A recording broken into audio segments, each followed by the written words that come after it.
Kasabay ng taimtim na pagunita sa mga yumao at mga santo, ang malikhaing paandar ng mga Pinoy para sa Halloween. Nakatutok si Mav Gonzalez. Sa kabundukan ng Himungan, Benguet, ang mga pumanaw mula sa mga katutubong Kankanaoy, tila abot kamay ang langit.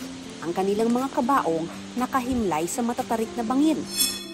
Sa Tabok, Kalinga, ang ilang puntod, kakaiba ang itsura at hugis, sumasalamin daw sa naging trabaho o hilig ng yumao noong nabubuhay pa.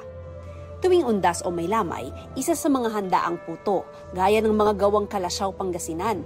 Ngayon, meron silang limited edition Black Puto Kalasyaw. Pumasok lang sa isip namin na dahil pista ng patay, nag-try kami na gumawa. Ay, napakasarap. Paano kung nabuhay ang patay? Paandar sa fun run sa Sorsogon ang mga kalahok na nakakatakot ang suot. Bago tumakbo, let's get physical muna sila sa Zumba.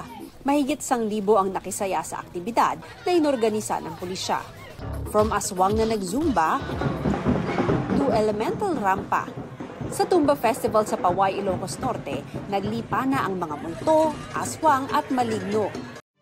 Mala Encantadia naman ang Lawag City Hall. May nakakostyum pang Hagor ng Hatorya. Mala Horror House ang munisipyo ng Hermosa, Bataan.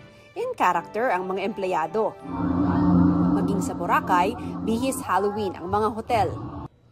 Pero dahil ang undas ay panahon ng kabanalan, may parada ng mga kabataang bihis santo sa Boracay. Gayon din sa Tagbilaran, Bohol. May Dress Me Like a Saint caravan din sa Iligan City. Lagit-laging paalala ng simbahang Katolika, dapat isa puso na ang undas, hindi tungkol sa mga multo o kasamaan, kundi sa mga santo at kabutihan. Para sa GMA Integrated News, Mav Gonzalez, nakatutok, 24 oras.